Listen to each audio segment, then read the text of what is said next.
Since 2005, the number of Oklahoma State prisoners over the age of 50 has increased more than any other age group. And those numbers are only expected to increase in the coming years as inmates continue to serve long sentences under the 85% rule.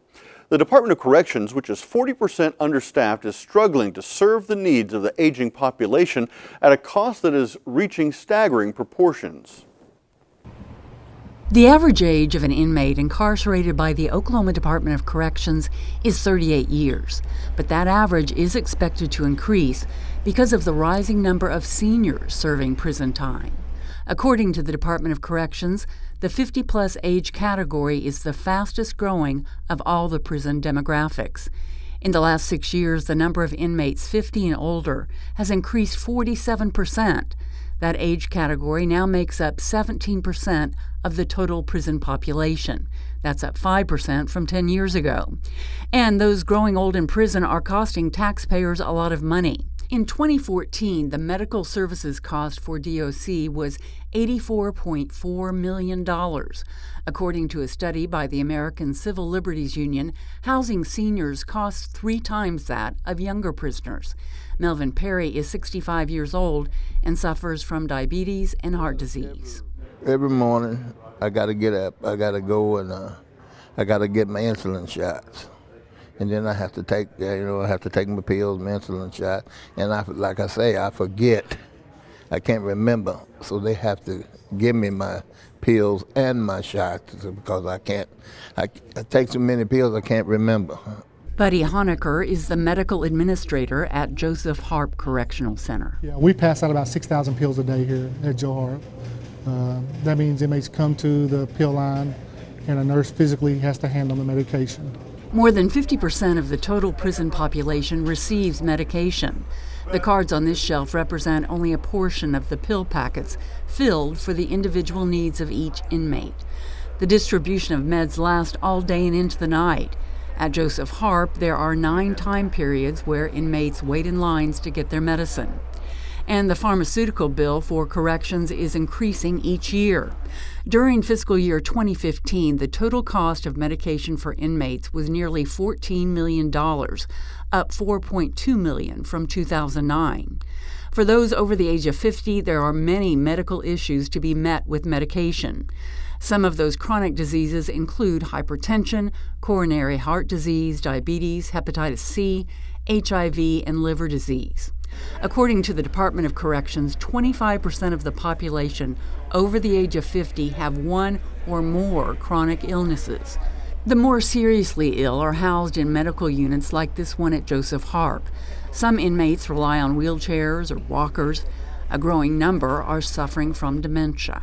In prisons, they're lost. Dementia patients are struggling with where they're at, what they do daily, so it's very staff intense. They have to tell them when to go eat, when to come take their meds. All their meds are restricted to pill line. So it's very challenging for staff. If an inmate needs surgery or critical care, he or she is transferred to a hospital. That too is costly, not only for the care the inmate receives, but also in terms of staffing. Anytime you have somebody in a hospital that's a non-standard bed at OU or Lindsay, you have to have 2 officers sitting on them 24 hours a day, 7 days a week. Carl Baer is the warden at Joseph Harp. He believes the growth of the aging population is due in part to sentencing guidelines for repeat offenders. Where they've got back in reintegrating society and got in trouble again and being reincarcerated. And some of that 85% stuff has kicked in, giving them more time added to their sentence. Melvin Perry says it doesn't really matter if he is ever paroled. They take care of me just as good in here they would if it was out there, so it really wouldn't matter. He has served 30 years for murder and other crimes. Perry says he's no longer a threat to society. His health is so compromised he can't even make it to the cafeteria. Perry is thankful for the medical care he receives in prison. If I go down, they'll get that ambulance here quick. And we'll be getting on down through there. They'll get them doctors here quick. During the past several years, Perry has made several emergency trips to the hospital with life-threatening conditions like heart failure. They don't fool around. They get on it.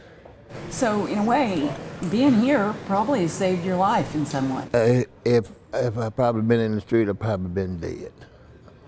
Just tell you that right now. As the population ages and their needs increase, the Department of Corrections is doing more with less.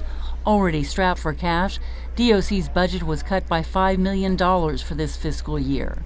Buddy Honecker says there is not enough money to pay for the medical personnel the prisons need. Recruitment of staff. When you look at providers as one of our biggest, trying to get doctors in here, because the salary is set at a certain salary, there's no negotiating that salary. It's real hard to attract providers. And nursing staff the same way. If you pay a certain salary here and they can go to a local hospital for a pretty substantial amount more, it's hard to entice them with benefits.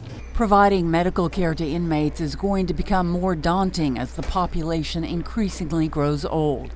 According to the ACLU study, it costs $34,000 a year to house an average prisoner, but it costs more than $68,000 to house an inmate over the age of 50. The data shows medical costs double by age 45, double again at 65, and again by the age of 85. 30 inmates died at Joseph Harp last year. Melvin Perry hopes his last breath is not taken behind bars. If I'm gonna die, I'd rather like to die with my wife out there. If I'm gonna die, you know, because she's still riding with me after all this time. She must be a good woman. Yeah, she is. She's one of a kind.